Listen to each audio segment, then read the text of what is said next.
أعوذ بالله من الشيطان الرجيم. بسم الله الرحمن الرحيم.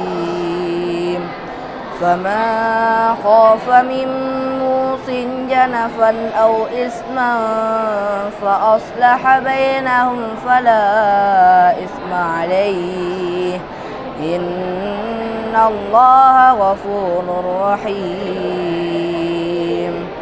يا أيها الذين آمنوا كتب عليكم الصيام كما كتب على الذين من قبلكم لعلكم تتقون، أياما معدودات.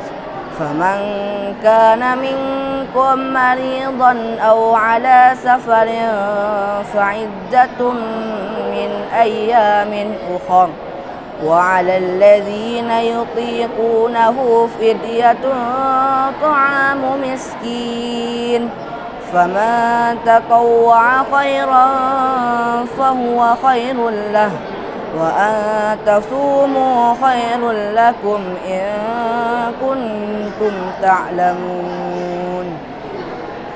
شهر رمضان الذي أنزل فيه القرآن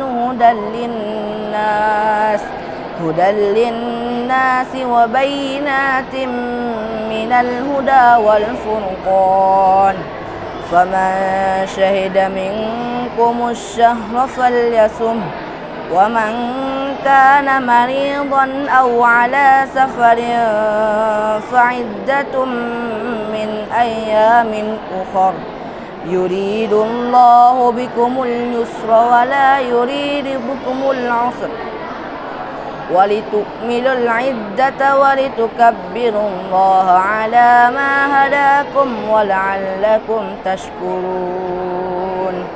وإذا سألك عبادي أني فإني قريب أجيب دعوة الداعي إذا دعان، فليستجيبوا لي وليؤمنوا بي لعلهم يرشدون. صدق الله العظيم.